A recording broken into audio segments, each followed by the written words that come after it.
तर शेतकरी मित्रांनो, आपल्या स्वयंभू आधुनिक फार्म शेती जोड व्यवसाय या यूट्यूब चॅनलच्या माध्यमातून ग्रामीण भागामध्ये शेतीला जोड व्यवसाय करणाऱ्या, तसेच शेतीवर आधारित नवीन नवीन प्रयोग करणाऱ्या शेतकऱ्यांच्या मुलाखती व त्यांचं मार्गदर्शन मी तुमच्या समोर आणण्याचा प्रयत्न करत असतो. तर नक्की आपल्या चॅनलला सबस्क्राईब, व्हिडिओला लाईक करायला विसरू नका. तर मामा, तुमचं पूर्ण नाव आणि पूर्ण पत्ता सांगा. दत्तराव संभाजी सूर्यवंशी, मुक्काम पोस्ट हडसणी, तालुका हातगाव, जिल्हा नांदेड. येथे रहिवासी आहे आणि दुग्ध व्यवसाय आहे आमचा. 2-3 म्हशी बांधून आता पुन्हा चरायला काही 10-12 ढोरं गेले समजा गावरांनी. बरं. तर मला सांगा, तुम्ही हे दुग्ध व्यवसाय किती वर्षापासून करता? मी कमीत कमी 25 वर्षापासून करतो. 25 वर्षापासून. बरं. तर आता आपल्या इथे 3 मशीन बाकीच्या चराय गेल्या म्हणजे. हो. बरं. तर मग मला सांगा, तुमची सुरुवात किती म्हशीपासून सुरू झाली? आणि एका म्हशीपासून सुरुवात केली. एका म्हशीपासून. बरं. आणि आता हे शेड बांधले दिसायला, याच्या पहिले हे साधं झोपडं होतं का? हा, साधं पत्रास होतं असं. बरं. तर बघू शकता शेतकरी मित्रांनो, हे यांचं पहिलं एकदम साधं झोपड्याचे पोलं. यावर्षी यांनी शेड बांधला. तर शेड कधी यावर्षी बांधला म्हणजे? हा, शासनाकडून आम्हाला याचे 70 का 72 हजार रुपये मिळाले सगळे. बरं.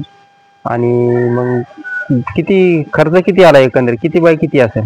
ते 35 बाय 35 आहे आणि 3 लाखाच्या जवळपास खर्च आला याला. बरं. तर मग आम्हाला सांगा, आता ही जी म्हैस आणली, ही बसलेली आहे ना, गाभण आहे का दूध देते? 5 महिन्याची गाभण आहे ती. बरं. कधी आणली ती? महिना व्हायला समजा. बरं. कुठून आणली? घोडेगाव बाजार. बरं. कितीला आणली म्हणली? ते इथं आणण्यासुद्धा खर्च सुद्धा 85 ला पडली आम्हाला. 85,000. बरं. मग त्यांनी किती सांगलं होतं दूध तुम्हाला देते म्हणून? ते 6-6 लिटर दूध देईल म्हणजे. 6-6 लिटर. बरं. आणि हे यांचे वगार बघू शकता. बाकीच्या म्हशी चरायला गेलेल्या आहे. आणि ही जी म्हैस आहे ही मामा, हिचे 4-5 इथं झाले. आम्ही हे तेव्हा 61,000 घेतली होती. 61,000 का? हिनं दिलं 5-5 लिटर दूध. बरं. आता किती, आता दूध देते का? आता एका टायमाला गाभा गेली का? 2 लिटर देते एक टाइम आता. बरं. हिचं वगार आहे का? तिचं वगार मेलं का? बरं. आणि ती जी म्हैस दिसायली ती पलीकडली, तिनं दिलं 3.5-3.5 लिटर दूध. ते यावर्षी जून महिन्यामध्ये आली. 3.5-3.5 लिटर. हो. बरं. आणि मला आता एकंदरीत सांगा, तुमच्याकडं आता शेतकरी मित्रांनो, यांच्या काही म्हशी आता इकडं कारखाना आहे, अडचणी कारखाना, तिकडे चरायला जातात. गावरान म्हशी आहेत यांच्याकडे. यांचं भरपूर मोठं नियोजन दिसते. बघा, हे बघू शकता इकडे चारा. तर चाऱ्याचं क्षेत्र किती आहे आपल्याकडे? अर्धा एकरचा आहे समजा. अर्धा एकर का? अर्धा एकर गजरा आहे.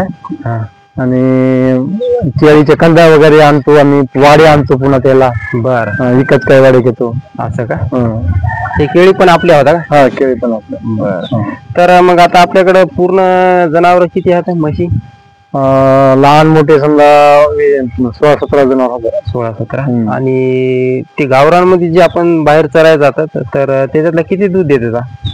3 देतात दूध. 3 देत होता. बरं. 2-3 गाभण होता. 2-3 गाभण. आणि काही वगारी. बरं.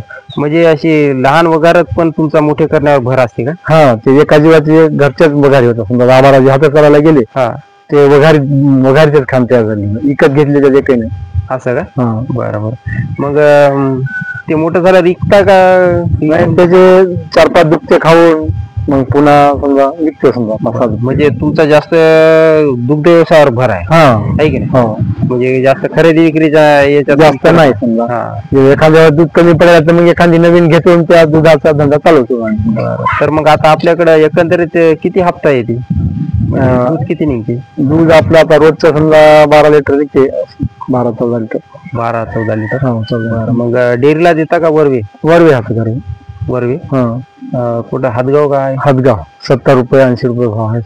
तर शेतकरी मित्रांनो, यांच्या गावापासून एक तालुका हातगाव आहे. तर हातगाव किती किलोमीटर आपल्या इथून? 5 किलोमीटर आहे. 5 किलोमीटर. रोज सकाळ संध्याकाळ नेऊन द्यायचं? नाही, सकाळी एकच टाइम मिळतो. एक टाइम. मग एक टाइमात तसं ठेवतो घरी, फ्रीज मध्ये ठेवतो आणि पुन्हा नंतर ते दोन्ही मिसळून देऊन टाकतो. बरं.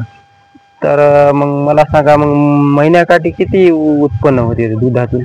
30-31,000 रुपये महिन्याचे समजा. 30-35,000. आणि मग या म्हशीला ढेप वगैरे ठेवता का? हा, हप्त्याला 1 कटा लागते ढेपीचा, म्हणजे 5-6 कटे ढेपी खात महिन्यात. मग ढेपीवर किती खर्च होत असेल? आता पहा ना, आता केव्हा भाव कमी जास्त राहतात. आता हाय वाटते 16-17 काय हाय वाटते भाव. मुलगा आणते ढेप. तर 6 म्हणजे 7-8 हजार रुपये ढेप लागते. 7-8 हजार. 20,000 रुपये उरते समजा. 10,000 रुपये खर्च येते. आणि हे आपल्याकडे शेण पण भरपूर होते ना एवढ्या शेतीला शेणखत चांगलं. मग आता हे शेणखत एवढ्या जनावरचं काही शेतीत टाकता का काही विक्री पण करता? या वर्षी टाकलं, पुढच्या वर्षी विक्री करतो, त्याच्या पुढच्या वर्षी टाकतो, असं करतो. म्हणजे 1 वर्ष सोडून विक्री करता? बरोबर. मग 1 वर्ष सोडून पण त्याच्यातून पण एखाद्या म्हणजे शेणातून पैसा येतो? 20-25 हजार रुपये शेणातून, आहे की नाही? बरोबर. आणि आता हे आपण चाऱ्यामध्ये काय काय लावलं? चाऱ्यात गजरा आहे आणि थोडी मका. बरं. तर हे बघू शकता, तिकडे गजरा गवत आहे आणि इकडे हे मक्का आहे. आणि असं केळीच्या काठानं गवत लावलं. ते काही ऊसाचे धांडे पण आहे ना, वाडी.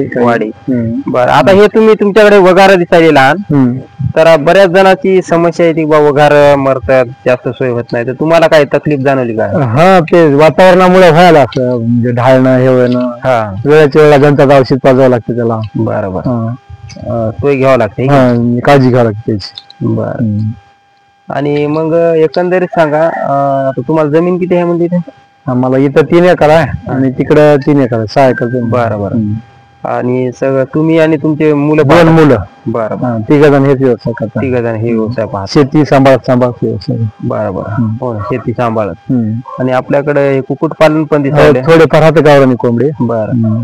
याच्यातून काही उत्पन्न का आपलं? याच्यातून उत्पन्न काय, अंडे बिंडे खायला मिळतात समजा आपल्याला. एक आपलं घरी खायला मिळते. तर बघू शकता शेतकरी मित्रांनो, हा व्यवसाय करत आपल्या, कारण आपल्याला विटॅमिनची आवश्यकता आज गावरान अंडे कुठे भेटायले.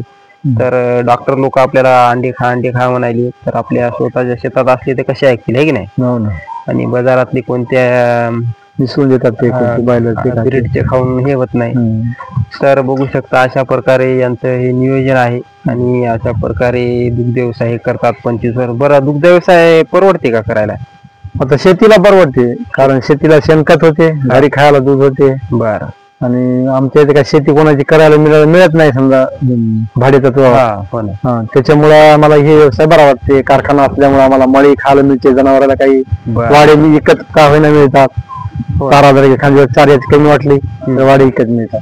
आता मला सांगा, हे तुम्ही गव्हाण बांधली, हे दिसायले तुमचं हे काय सिस्टीम करायची इथं? आता घराची सिस्टीम होती, पण आता ते समजा दुसऱ्या शेतातले काम आल्यामुळं पैसा हे होईन झालं राहिला, आहे की नाही?